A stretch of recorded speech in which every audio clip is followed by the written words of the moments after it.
Law of equal partition of energy.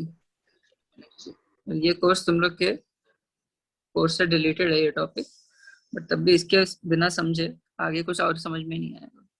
ये पढ़ना बहुत जरूरी है, ठीक है। तो kinetic energy of a single molecule जो हमने देखा था इनिशियली, क्या देखा था, K is equal to half M V root mean square का स्क्वायर, ठीक है। और ये जो वी स्क्वायर था इसको हम लोग तीन डायरेक्शन में हमने डिवाइड किया था जब प्रेशर निकाल रहे थे। तो ये वी स्क्वायर क्या था, V X square plus V Y square plus V Z square. याद आया? तीनों डायरेक्शन का मिला के ये हमने लिया था कि ये average kinetic energy, average velocity है, रूट मीन स्क्वायर वेलोसिटी, ठीक है। तो अब के को हम लोग ऐसे भी लिख सकते हैं, half M V X square plus half M V Y square plus half M V Z square. तो अभी तक हमने वेलोसिटी को पार्टीशन किया था, यहाँ पे हमने टोटल एनर्जी को पार्टीशन कर दिया तीन पार्ट्स में, ठीक है। तीनों डायरेक्शन में कुछ ना कुछ एक एवरेज वेलोसिटी रहेगी, average root mean square velocity, और उसको हमने ईच डायरेक्शन में हमने उसको उसकी काइनेटिक एनर्जी के रूप में पार्टीशन कर दी, ठीक है।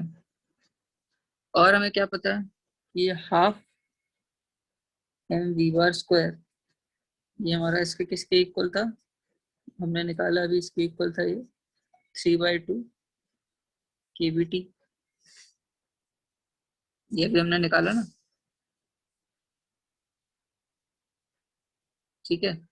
इसका मतलब क्या हुआ कि अगर हम इसको तीन पार्ट्स में डिवाइड कर दें, 1 2 3, V X V Y V Z, और हमने क्या बताया था कि ये तीनों एक दूसरे के इक्वल है, half M V X square is equal to half M V Y square is equal to half M V Z square. क्यों? क्योंकि V X square is equal to V Y square is equal to V Z square है, क्योंकि molecule की कोई preferred direction तो है नहीं, तो हर डायरेक्शन में उसकी वेलोसिटी सेम होनी चाहिए। अगर वो पूरा का पूरा स्टिल बॉक्स है तो हर डायरेक्शन में सेम होना चाहिए, कोई एक तरफ उसको प्रेफरेंस तो रहेगी नहीं। तो इसका मतलब क्या है कि मैं ये बोल सकता हूँ कि half M V X square is equal to half M V Y square is equal to half M V Z square is equal to 1/3 of half M V square. ऐसे लिख सकता हूँ क्योंकि तीनों पार्ट्स में डिवाइड हो रहा है वो उसकी वेलोसिटी। और इसको मैं ऐसे लिख सकता हूँ 1/3 ऑफ 3/2 KBT। ये हो गया मेरा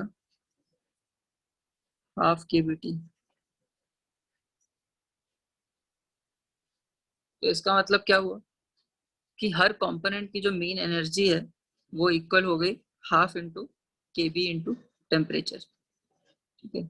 ये हर एक्स वाई और जेड डायरेक्शन में इसकी ट्रांसलेशनल काइनेटिक एनर्जी है। तो टोटल एनर्जी थी हमारी पर molecule 3/2 KBT, but her component में उसकी एनर्जी हो जाएगी हाफ इंटू KBT, ठीक है ना? समझ में आया? ठीक है। अब इसको हम लोग थोड़ा सा एक्स्ट्रापोलेट करेंगे। क्या करेंगे? एक्स्ट्रापोलेट ऐसे करेंगे कि अब हम लोग कुछ डिफाइन करेंगे, डिग्री ऑफ फ्रीडम।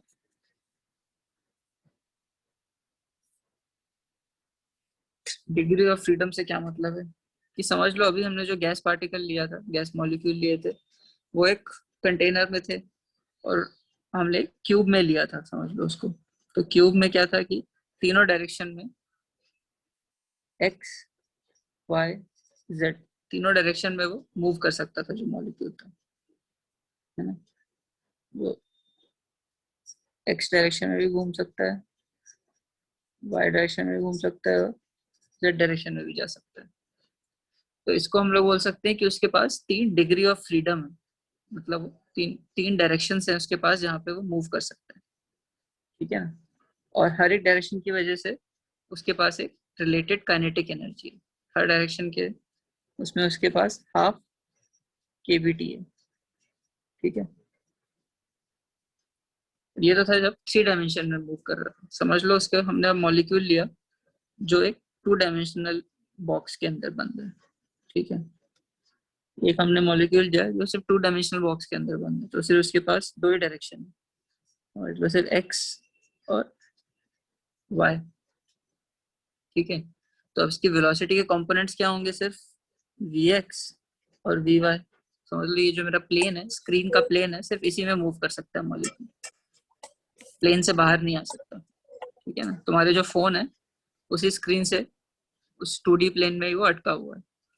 तो अब इसके पास सिर्फ 2 ही कंपोनेंट्स रहे, 2 कंपोनेंट्स, इसका हाँ। मतलब क्या हुआ कि इसके पास सिर्फ 2 ही डिग्रीज ऑफ फ्रीडम है, तो इसकी टोटल एनर्जी क्या होगी, इस केस में थी हाफ केबीटी इंटू 3, इस केस में क्या हो जाएगी, half KBT plus half KBT,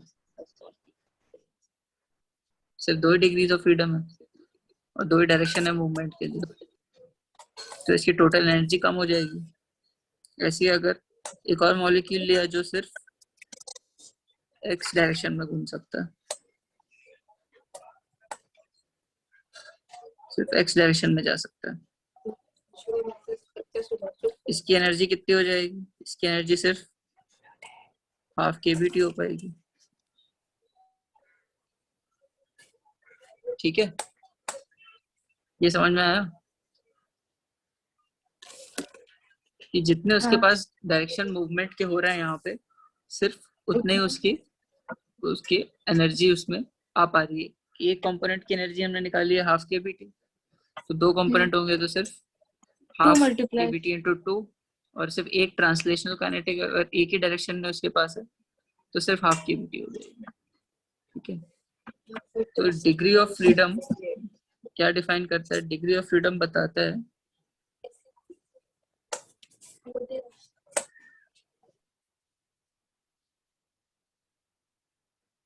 of a system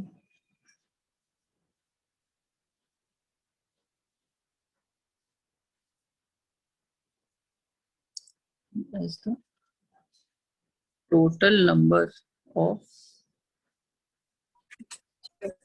भैया coordinates। ये भैया हाँ बोलो।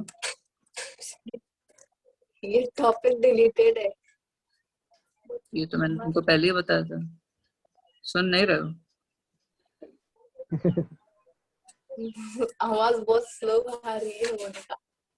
अच्छा, ये टॉपिक डिलीटेड है लेकिन बहुत इंपॉर्टेंट है समझने के लिए, वरना कुछ समझ में नहीं आएगा हाँ आगे की बात। नहीं समझ ठीक रहा है, है। समझ रहे बस हैं, बता लेते। ठीक है। तुम लोग वो एक वो आता है ऑडियो स्प्लिटर, सब लोग अपने कान में लगा सकते हो, तीनों एक साथ सुन सकते हो। अच्छा, मतलब कोई डिवाइस कान में डालने वाला। हाँ, कान में डालना अच्छा। नहीं, ईयरफोन तो है ना सबके पास। हाँ है, लेकिन एक साथ तो जाता नहीं। हाँ, तो एक डिवाइस आती है जो एक को 3 में डिवाइड हाँ। कर देगी, तो सब लोग एक साथ सुन सकते हो। Adapter type. हाँ, एक इस जैक को 5 या 3 या 5 कितने में भी डिवाइड कर देता है, सबको ही सुन सकते हो। तो बाहर की आवाज कम आएगी और अंदर की आवाज, मेरी आवाज ज्यादा आएगी। अच्छा है, कंट्रीब्यूशन करके करते हैं हम लोग। ठीक है, नहीं मिले तो मैं दे दूंगा, मेरे पास पड़ा है। देखेंगे भैया। तो degree of freedom of a system is defined as the total number of coordinates और इंडिपेंडेंट क्वांटिटीज। तो कोई भी इंडिपेंडेंट, जैसे यहाँ पे 3, यहाँ से कोऑर्डिनेट्स जो थे वो उसकी इंडिपेंडेंट क्वांटिटी को डिफाइन कर रहे हैं, which is required to define the position and configuration of the system, ठीक है। तो मॉलिक्यूल का यहाँ पे ये तीनों डायरेक्शन है, ये उसके मूवमेंट के डायरेक्शंस को डिफाइन कर रहे हैं और उसकी पोजीशन को डिफाइन कर रहे हैं कि कहाँ कहाँ वो मूव कर सकता है। तो यहाँ पे ये 3 एक्सेस इसकी डिग्री ऑफ फ्रीडम है, ठीक है। तो नॉर्मली जब कोई हम लोग मोनो एटॉमिक मॉलिक्यूल देखते हैं, जैसे हीलियम हो गया, आर्गन हो गया, ये सारे जो गैसेस होते हैं ये मोनो एटॉमिक होते हैं, इनके मॉलिक्यूल में सिर्फ एक एटम होता है, तो उनके पास सिर्फ 3 डिग्री ऑफ फ्रीडम होती है। ये हमने पिछले जब थर्मोडायनेमिक्स में देखा था ना, मोनोएटॉमिक, डायटॉमिक गैसेस, ठीक है। तो वहीं से आए, जब मोनोएटॉमिक गैस होती है वहां पे सिर्फ 3 डिग्री ऑफ फ्रीडम होती है, तो 3 डायरेक्शन ऑफ मूवमेंट है, ठीक है। अब जब हम लोग देखें डायटॉमिक मॉलिक्यूल्स के लिए क्या होता है,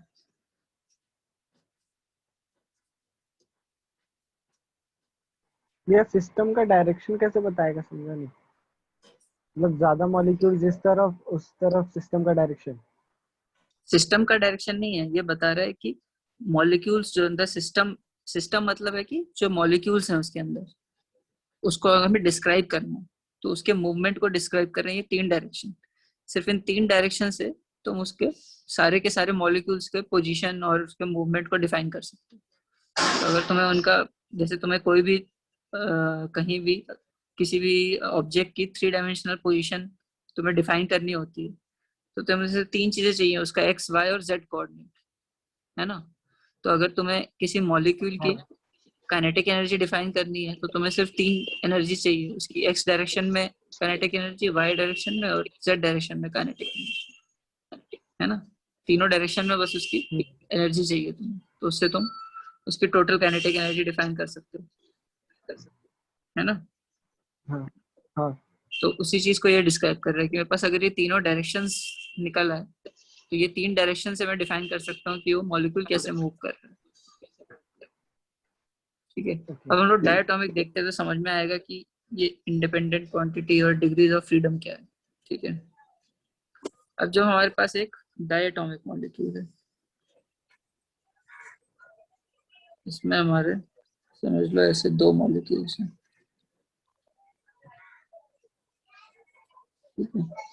2 मॉलिक्यूल्स हैं और बीच में उनके बॉन्ड है, ठीक है। अब ये मॉलिक्यूल्स कैसे मूव कर सकता है, मेरा जेड डायरेक्शन है, ये मेरा एक्स डायरेक्शन है, ये मेरा वाई डायरेक्शन, ठीक है। अब यहाँ पे देखो तो इस डायटोमिक मॉलिक्यूल से कितने कितने डायरेक्शंस में मूव कर सकता है,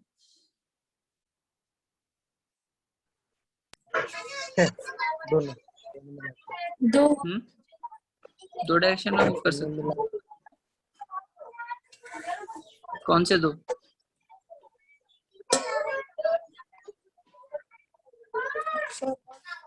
कौन से 2 डायरेक्शन में मूव कर सकता है? अच्छा, तो बस एक ही भैया, बस एक्स वाले डायरेक्शन में। तुम बताओ कौन कौन से डायरेक्शन में मूव कर सकता है। ये एक्स वाई जी कोई भी डायरेक्शन में, एक्स वाई जी कोई भी डायरेक्शन में मूव कर सकता है।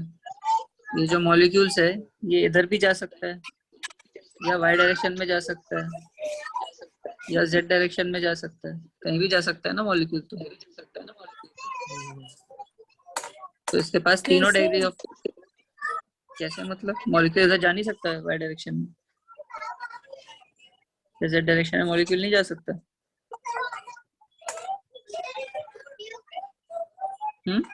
इस डायरेक्शन में ट्रैवल नहीं कर सकता मॉलिक्यूल। हाँ, जा सकते हैं, समझो। अगर ये मेरे पास डब्बा है पूरा बड़ा, ये मेरा कंटेनर है, इसके अंदर ये मॉलिक्यूल है, तो ये हर जगह जा सकता है ना।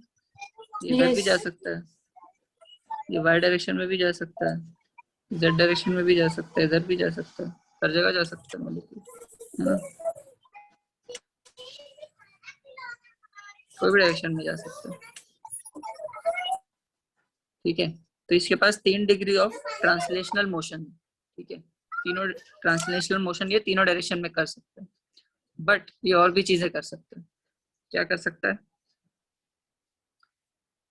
ये मॉलिक्यूल,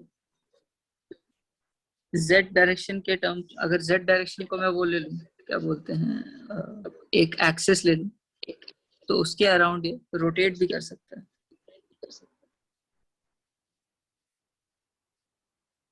अगर मैं सिर्फ इसको ऊपर से देखूं मॉलिक्यूल को, तो ये z डायरेक्शन के अराउंड रोटेट कर सकता है, बीच में घूम सकता है, और y डायरेक्शन के अराउंड भी घूम सकता है। अगर मैंने y डायरेक्शन ले लिया तो ये y डायरेक्शन को अगर लूंगा तो उसके अराउंड भी घूम सकता है, और x डायरेक्शन लो तो x डायरेक्शन के अराउंड ये घूमने का कोई मतलब नहीं है, क्योंकि उसकी पोजीशन चेंज नहीं हो रही। क्यों नहीं हो रही? क्योंकि अगर ये ऐसे भी घूम रहा है तो उसकी पोजीशन x डायरेक्शन के हिसाब से सेम ही है।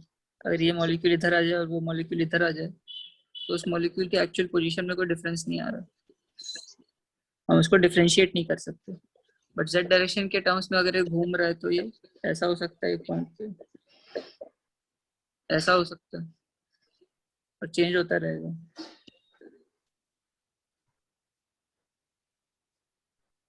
ऐसे ऐसे गोल गोल घूम सकता है z डायरेक्शन के टर्म्स में, और ऐसे y डायरेक्शन के एंगल से घूम सकते हैं, y डायरेक्शन के एक्सिस के अराउंड। तो इसमें ऐसे क्या क्यों हो रहा है, घूमेगा? ये जो कैसे घूमेगा? ऐसे क्यों घूमेगा? क्यों? मॉलिक्यूल्स तो घूमते ही रहते हैं ना, मूव। यहाँ पे हम लोग क्या बात कर रहे हैं? Degree of freedom. तो मॉलिक्यूल्स तो हिलते डुलते रहते हैं, तो यहाँ पे अगर वो चाहे तो ये ऐसे मूव कर सकता है, क्योंकि मॉलिक्यूल ऐसे भी जब ये एक्स डायरेक्शन में जा रहा है तो क्यों जाएगा?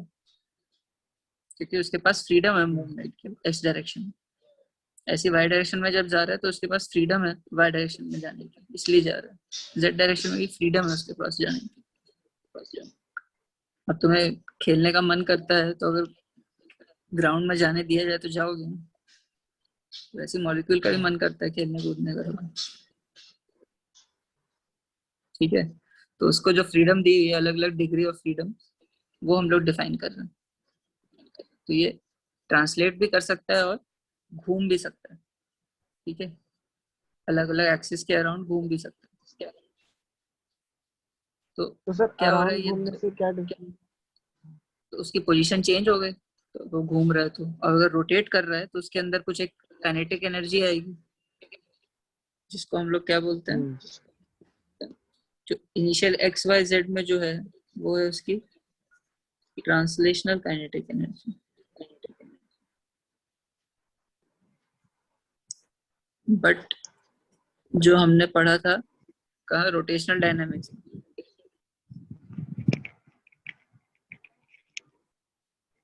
वो क्या पढ़ा था? रोटेशनल काइनेटिक एनर्जी पढ़ी थी। हाँ। रोटेशनल काइनेटिक एनर्जी क्या होती है? ये लड़कियां सब चुप हैं, अपने में ही मग्न लग रही हैं लड़कियां। तो सुन भी रही हैं ये लोग?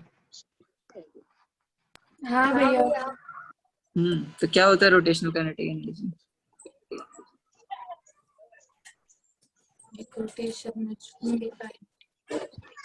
रोटेशन का कुछ फॉर्मूला याद है? ट्रांसलेशनल काइनेटिक एनर्जी का तो फॉर्मूला होता हाँ है याद आया भैया, हाफ। याद आया। हाफ क्या होता है? Half I I M. M नहीं आता है, आई की जगह एम है, एम आई बी की जगह की एम है, जगह वी की जगह क्या होता है? Omega square. Omega square.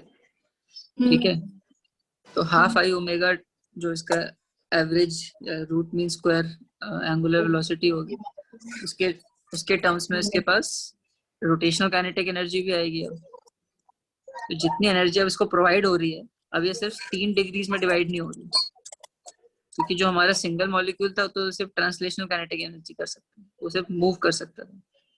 But अब जो ये कर रहा है ये अब रोटेट भी कर सकता है। ठीक है, तो रोटेशनल काइनेटिक एनर्जी भी आएगी। हाँ ठीक है, तो यहाँ पे इसके पास पहले सिर्फ 3 कंपोनेंट थे, 3 कंपोनेंट थे ट्रांसलेशनल काइनेटिक एनर्जी के।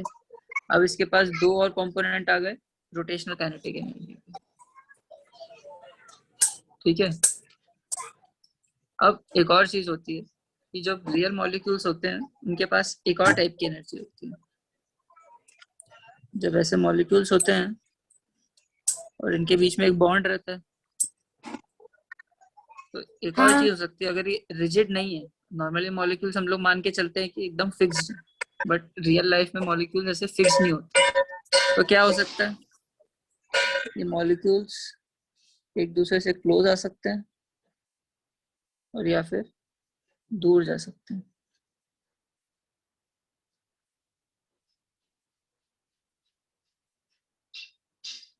ठीक है ना, इसका मतलब क्या हो रहा है, ये एक तरह से वाइब्रेट कर रहे हैं। तो सिंपल हार्मोनिक मोशन में हमने देखा था ना, क्या होता है सिंपल हार्मोनिक मोशन में, समझ लो मैंने ये दो बॉल्स हैं, इनको स्प्रिंग से कनेक्ट कर दिया, ये दो बॉल्स हैं, मैंने इसको स्प्रिंग से कनेक्ट कर दिया, ठीक है। तो क्या होगा, हाँ अगर मैं इसको खींच दूं थोड़ा सा, तो क्या होगा, अगर मैंने इसको खींच दिया तो क्या होगा, और फिर छोड़ दिया खींच के, तो क्या होगा, ये कंप्रेस होगा हाँ और ऐसे ही चलता रहेगा, वाइब्रेट करने लग जाएगा नहीं, अगर मैंने हाँ स्प्रिंग से ये कनेक्ट कर दिया। तो ऐसी बॉन्ड्स भी एक्ट करते हैं, जो इनके बॉन्ड्स हैं मॉलिक्यूल्स के बीच में, अगर इनके पास ये भी एक वाइब्रेशनल काइनेटिक एनर्जी भी आ जाती है, हम लोग क्या बोलते हैं, वाइब्रेशनल काइनेटिक एनर्जी या वाइब्रेशनल एनर्जी बोलते हैं। सिंपल हार्मोनिक मोशन में कोई पार्टिकल होता है तो उसके पास कुछ एनर्जी होती है ना, और वाइब्रेशनल एनर्जी में जब हम लोग टोटल एनर्जी देखते हैं तो वो कितने पार्ट्स में होता है, उसके पास एक काइनेटिक एनर्जी होती है और एक पोटेंशियल एनर्जी होती है। जब ये बॉडी वाइब्रेट कर रही होती है, तो जब एकदम सबसे क्लोजेस्ट पोजीशन में होती है तो क्या होता है, सिर्फ पोटेंशियल एनर्जी होती है और कुछ काइनेटिक एनर्जी नहीं होती। फिर ये एक्सपैंड करता है, एक टाइम पे इसकी वेलोसिटी सबसे ज्यादा होती है और पोटेंशियल एनर्जी जीरो हो जाती है जब वो इस कंडीशन में आता है। और फिर जब एकदम मैक्सिमम अपने उसमें आ जाता है, मैक्सिमम स्ट्रेच पे, तब इसकी सारी पोटेंशियल एनर्जी रहती है और काइनेटिक एनर्जी जीरो हो जाती है। जीरो हो जाती है। तो ऐसी काइनेटिक से पोटेंशियल में चेंज होता रहता है। जो वाइब्रेशन एनर्जी जो हम लोग देखेंगे तो इसके भी दो कंपोनेंट्स रहेंगे, एक काइनेटिक एनर्जी और एक पोटेंशियल एनर्जी, और वो इंटरचेंज होता रहेगा, बट इसके दो कंपोनेंट्स आ जाते हैं, ठीक है। तो यहाँ पे भी फिर इसके पास दो एनर्जी आ जाती है, काइनेटिक और पोटेंशियल। इसको हम लोग लिखते हैं हाफ एम यू स्क्वायर और हाफ के आर स्क्वायर। ये हाफ एम यू स्क्वायर तो इसकी वेलोसिटी बता रहा है, और आर क्या बता रहा है, सेपरेशन बिटवीन द एटम्स, और के है हमारा जो फोर्स कांस्टेंट, जो हाफ के एक्स स्क्वायर लिखते थे ना हम लोग, हाफ के एक्स स्क्वायर होता था पोटेंशियल एनर्जी, और एक्स बताता था डिस्टेंस फ्रॉम द मीन। तो यहाँ पे जो आर है वो उसका डिफाइन कर रहा है mean separation from the atoms, ठीक है। तो टोटल हमारे पास कितने आ गए, तीन हमारे पास ट्रांसलेशनल काइनेटिक एनर्जी के फ्रीडम आ गए, दो हमारा रोटेशनल काइनेटिक एनर्जी के कंपोनेंट आ गए, और दो वाइब्रेशनल एनर्जी के कंपोनेंट्स आ गए। तो टोटल कंपोनेंट्स कितने हो गए हमारे पास, सात, ठीक है। तो नॉर्मल मोनोएटॉमिक गैस में तो सिर्फ तीन कंपोनेंट्स होते हैं, बट डायटोमिक मॉलिक्यूल्स में हो सकता है कि पांच हो, या तो हो सकता है कि वाइब्रेशनल एनर्जी ना हो, जो रिजिड मॉलिक्यूल्स है उनमें हो सकता है कि सिर्फ पांच हो, या हो सकता है कि सात भी हो सकता है, ठीक है। वो डिपेंड करेगा डिफरेंट डिफरेंट गैसेस पे, ये कि उनका बीच में रिजिड है कि नहीं, ठीक है। और हर एक एनर्जी से टोटल हर एक जो कंपोनेंट है उसके एनर्जी का कंपोनेंट कितना रहेगा, हाफ के बी टी,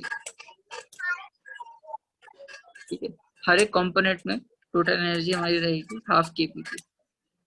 ठीक है, हमने जैसे निकाला था ना, एक कंपोनेंट का हाफ केबी की होता है, तो जैसे जैसे कंपोनेंट्स बढ़ते जाएंगे उसकी टोटल एनर्जी बढ़ती उससे जाएगी, जाएगा। उससे मल्टीप्लाई होता जाएगा। ठीक है, ये है हमारा law of equipartition of energy. जितने भी कंपोनेंट्स हैं या जितने भी उसके डिग्रीज ऑफ फ्रीडम, यहाँ पे ये जो सारे हैं हमारे, ये degrees of freedom, translational motion, rotational motion और वाइब्रेशनल मोशन, ये सारे मोशन एग्जीक्यूट करने की फ्रीडम है मॉलिक्यूल्स को, इसलिए हम लोग इसको डिग्रीज ऑफ फ्रीडम बोलते हैं। ठीक है, भैया यहाँ लास्ट से स्टेटमेंट फिर से। तो ये जितने भी ये सारे जो ट्रांसलेशनल मोशन, रोटेशनल मोशन, ये वाइब्रेशन मोशन करने की फ्रीडम है मॉलिक्यूल्स के पास। ठीक है, इसलिए हम लोग इसको डिग्रीज ऑफ फ्रीडम बोलते हैं।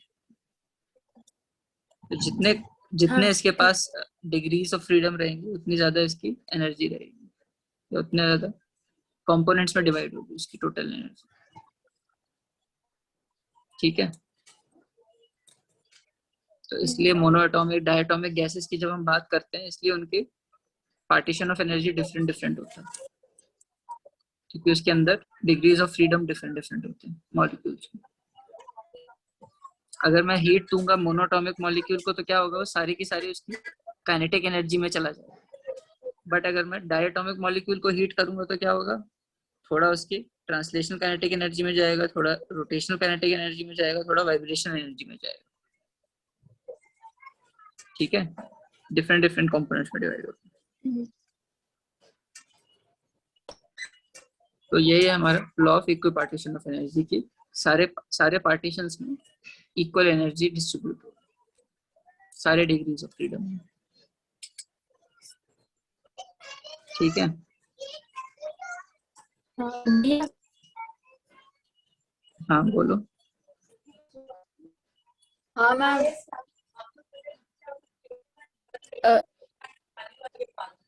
ठीक है, ठीक है, तो आज के दो लिए मिनट भैया जो वो कोई आ गया था ठीक है।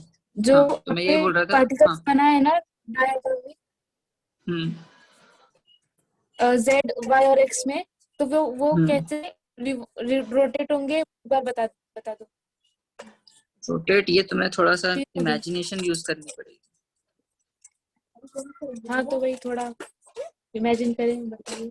इमेजिन करो कि समझ लो मैं सिर्फ जेड एक्सिस देख रहा हूँ, ये मेरा जेड एक्सिस है, ये मेरा एक्स एक्सिस है। ठीक है, ये मेरा मॉलिक्यूल है।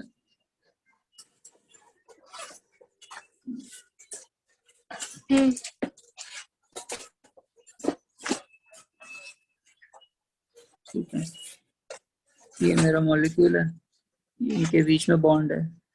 अब अगर जेड एक्सिस के अराउंड घूम रहा है तो ये कैसे घूमेगा, अगर जेड एक्सिस के अराउंड घूम रहा है तो ये बेसिकली एक्स वाई प्लेन में घूम रहा है। ठीक है, इसका मतलब क्या है, मेरा एक्स वाई प्लेन है। ठीक है ना,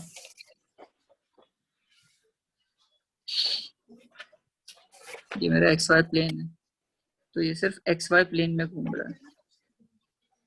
तो ये कैसे घूम रहा है,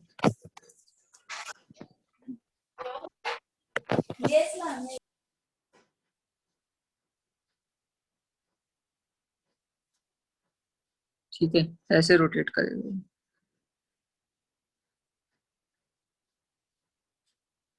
ऐसे अगर मैंने एक और वाई एक्सिस बना दी,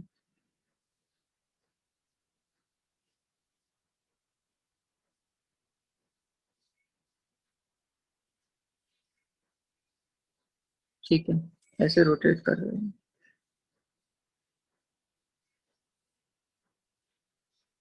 ये समझ में आ रहा है हाँ थोड़ा। भैया। अगर हाँ जेड थोड़ा एक्सिस के अराउंड रोटेट कर रहा है तो सिर्फ वाई एक्स वाई प्लेन में घूम रहा है ये। ठीक है ना, और ऐसे ही मैं वाई एक्सिस के अराउंड इसे घुमा सकता हूँ, तो फिर वो एक्स जेड प्लेन में घूमेगा।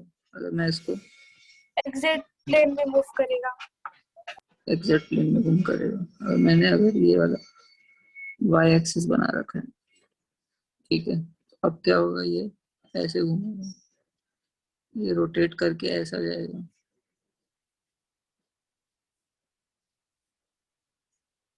ऐसे घूमेगा, ठीक है ना।